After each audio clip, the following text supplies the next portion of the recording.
Well, Fox News. And state by state, this is important too. Wisconsin's political leaders are weighing in on the landmark case. How does health care move forward in this state? Fox 6's Mike Lowe joins us now with more in the political lowdown.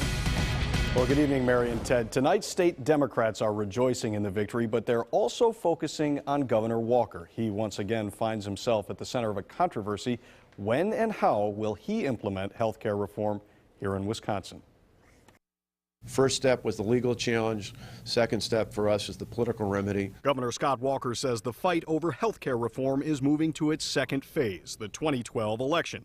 He says he won't take any action to set up the mandated insurance exchanges until after November. If you've got a new Congress and potentially a new president, we'll seek to make dramatic changes. For us to put time and effort and resources into that doesn't make a whole lot of sense. If he doesn't agree with it, well, swallow hard, because that's the way our country is set up, is that the states follow federal law. Republican Attorney General J.B. Van Hollen was a big critic of the law, but he says the Supreme Court's decision upholds it, and he encouraged the governor to follow it. What he and the rest of the state are going to be obligated to do is to comply with the law. John Richards is the ranking member of the Assembly Health Committee. He and other state Democrats hailed the decision as a landmark win in the long-running battle over health care reform. This was a great victory for Wisconsin health care consumers, for everybody who has diabetes or cancer or asthma or any other pre-existing condition. This decision means that you will not be able to lose your health insurance coverage. Millions of Americans, millions of people in Wisconsin are going to have access to health care. They don't have to worry if they have a pre-existing condition. Meantime, after having lost at the high court, congressional Republicans are appealing to the court of public opinion. Well, I think this law has particularly damaging impacts on Wisconsinites.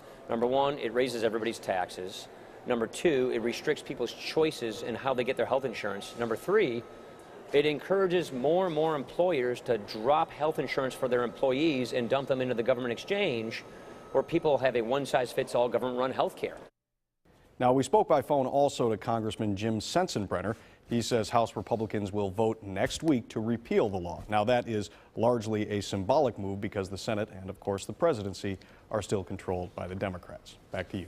All right, Mike, thank you. And while some warn that the quality of health care may go down, Others who don't like the plan say it simply costs